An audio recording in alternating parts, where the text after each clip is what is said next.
Everyone. Hello everyone. अब इसके आगे अपन कुछ और एग्जेम्पशंस देखेंगे। तो उसमें दिया है कि above services have been exempted from both CGST and IGST by virtue of notifications issued under respective acts।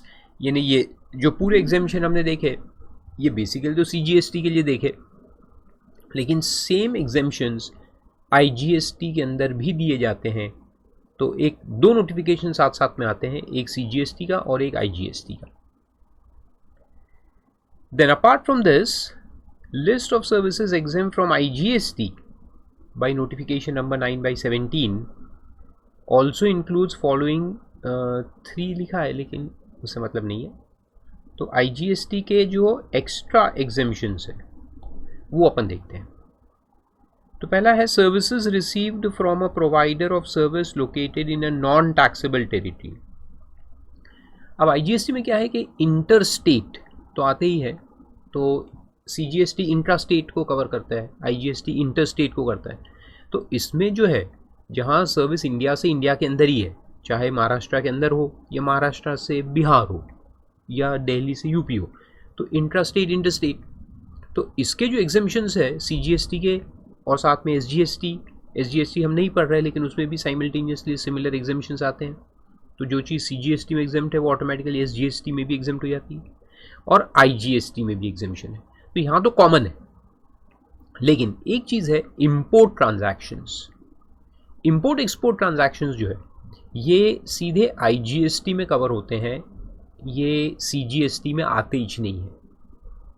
तो ये इंपोर्ट से रिलेटेड कुछ एग्जेम्पशंस है तो वो यहाँ दिए हैं जो सीधे IGST के अंदर है, CGST में आते ही नहीं है। तो इसलिए ये एक्स्ट्रा एग्जेम्पशंस। ओके, तो देखो उसमें क्या क्या है।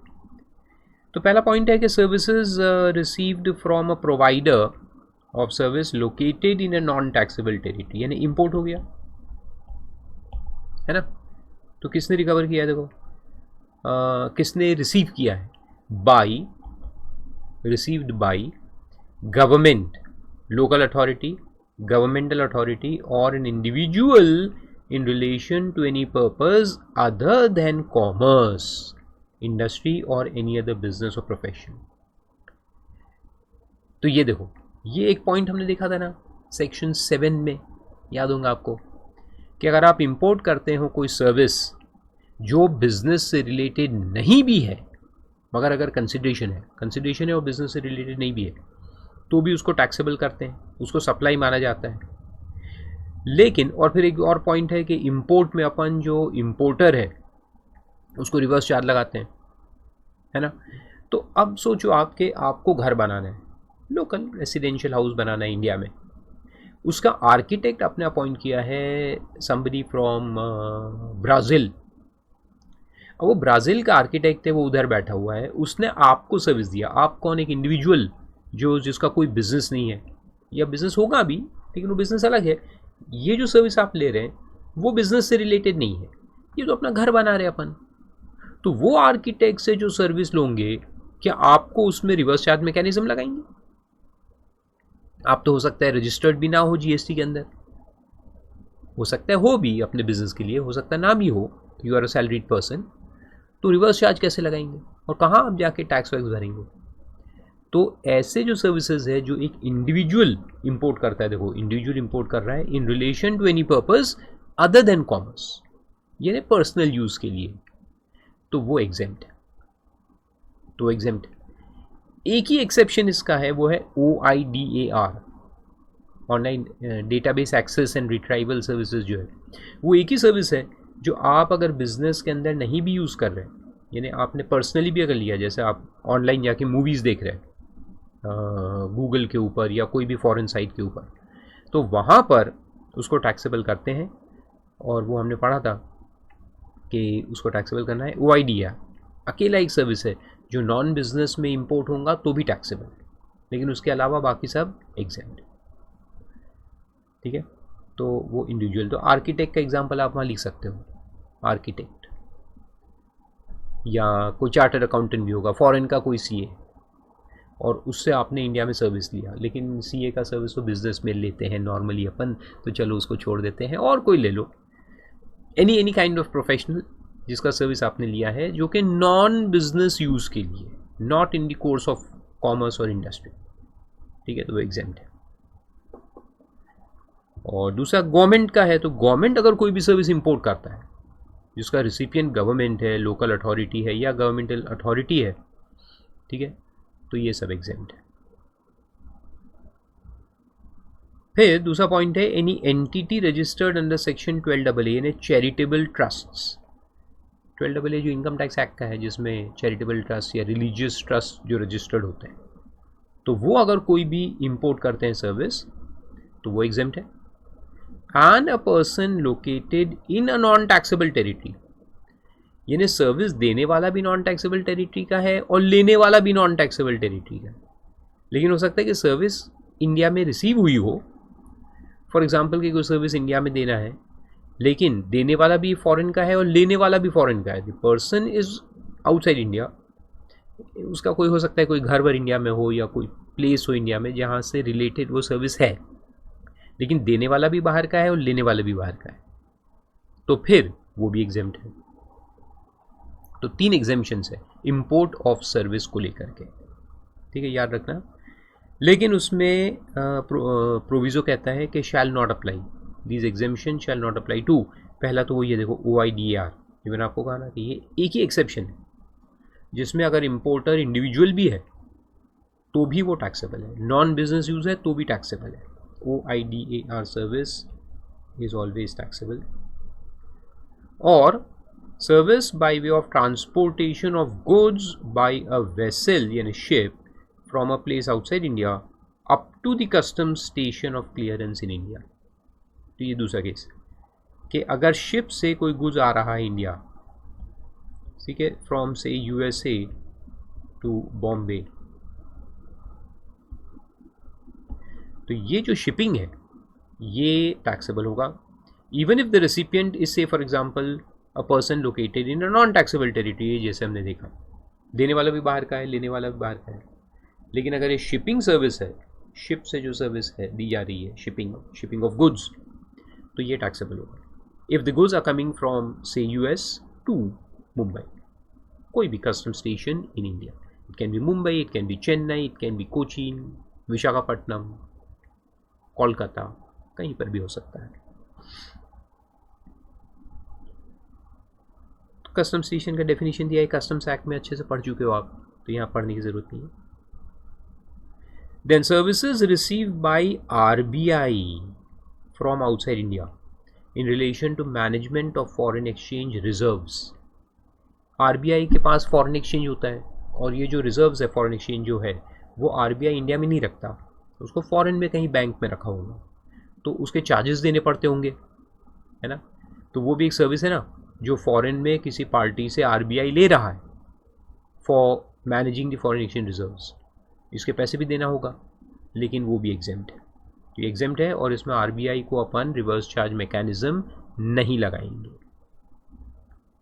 And thirdly services provided by a tour operator to a foreign tourist in relation to tour conducted wholly outside India, wholly outside India. तो टूर ऑपरेटर कहाँ का है, टूर ऑपरेटर इंडिया का भी हो सकता है, टूर ऑपरेटर मान लो कि इंडिया का है और टूरिस्ट फॉरेन का है, तो मान लो कि रशिया का कोई टूरिस्ट है जिसको जाना है ज़ाम्बिया अफ्रीका में, तो रशिया का टूरिस्ट है अफ्रीका घूमने जा रहा है, लेकिन बुकिंग कहाँ से करता है, from Indian tour operator, India का कोई टूर ऑपरेटर है वॉन्डरर्स इज़ अ कंपनी। आप कहेंगे सर आपको कैसे मालूम, अरे मेरी वाइफ की है ना company she runs wanderers, that is tour company. तो बहुत सारे मुझे मालूम है कि ऐसे क्लाइंट्स मिलते हैं क्योंकि ऑनलाइन है तो ऑनलाइन में उनको मिलता है, तो फॉरेन के क्लाइंट्स है उनको जाना भी फॉरेन है, लेकिन बुकिंग जो है वो इंडिया के टूर ऑपरेटर से करवाते हैं, तो ये जो मेरी वाइफ है जो सर्विस दे रही है इनको वो एग्जेम्प्ट रहेंगी, totally exempt, okay, there will be no GST। तो ऐसा है। फिर एक फोर्थ है इंटर स्टेट सप्लाई। अब यहाँ ये 4-5 है, नोटिफिकेशन चेंज हो रहा है, interstate supply of services having place of supply in Nepal or Bhutan against payment in Indian rupees को भी एग्जाम किया है। तो ऊपर वाले जो थे वो तो फॉरेन के थे जहाँ कन्वर्टेबल फॉरेन एक्सचेंज आता है, लेकिन नेपाल भूटान में क्या है, कन्वर्टेबल फॉरेन एक्सचेंज नहीं आता। इसे बोला है कि वहाँ इंडियन रुपीज़ में भी अगर होगा तो कोई प्रॉब्लम नहीं, वो भी एग्जाम है। और आप कहोगे सर इंटरस्टेट क्यों लिखा है, क्योंकि मैंने कहा ना इम्पोर्ट एक्सपोर्ट को भी अपन इंटरस्टेट बोलते हैं। Interstate transactions includes import export. लेकिन यहाँ पे क्या बोला है कि जिसका प्लेस ऑफ सप्लाई जो है, तो सर्विसेज होनी चाहिए जिसका प्लेस ऑफ सप्लाई कहाँ पे होना चाहिए, नेपाल भूटान में, तो एग्जाम्प्ट है even if the transaction is in Indian rupees. और फिर एक है कि services received from a provider of service located in non taxable territory by way of supply of online educational journals और periodicals to educational institutions other than institutions providing service by way of, other than यानी exception। तो पहले तो बोला है कि अगर आप कोई फॉरेन का कोई मैगजीन प्रोवाइडर होगा जो प्रोवाइड कर रहा है किसको, पीरियोडिकल्स किसको दे रहा है, एजुकेशनल इंस्टीट्यूशन इंडिया में, तो उसको एग्जाम किया है। लेकिन अदर देन बोला है pre school education and education up to higher secondary और इक्विवेलेंट, और education as part of approved vocational education course have been exempted by the service। तो एक तो इसमें देखो प्री स्कूल यानी 0 से लेके नर्सरी से लेके 12वीं क्लास तक के जो स्कूल्स है, अगर ये लोग इंपोर्ट करेंगे पीरियोडिकल्स तो वो रहेंगे टैक्सेबल, ठीक है। Similarly approved vocational education course वाले जो रहते हैं ना, ये हमने पढ़े थे एजुकेशनल में बहुत सारे आते हैं, तो वोकेशन वाले जो है वोकेशनल एजुकेशन, तो वो भी टैक्सेबल है। तो फिर एग्जाम कौन हुआ, एग्जाम हुए कॉलेजेस।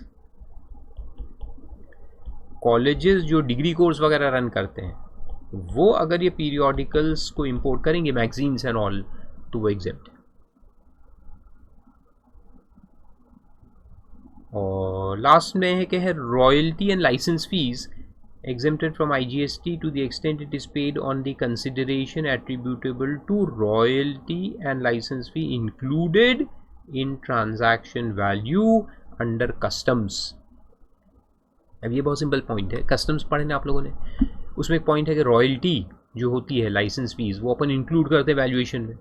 तो मान लो एक मशीनरी इंपोर्ट कर रहे हैं, मशीन का कॉस्ट है 50 लाख, लेकिन उसके ऊपर रॉयल्टी 10 लाख एडिशनल देना है, तो वो जो रॉयल्टी है फॉर यूज़ ऑफ मशीनरी, यानी मशीन सामने वाला सप्लाई करेंगे, हम इंडिया में इंपोर्ट कर लेंगे, मशीन का वैल्यू उसको देंगे 50 लाख, और मशीन को यूज़ करने का 10 लाख रुपये अलग से रॉयल्टी भी देना है।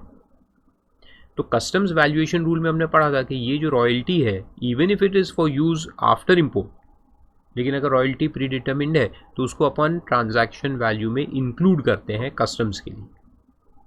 तो कस्टम्स वैल्यू में इंक्लूड हो गया, उस पर कस्टम ड्यूटी लग गई।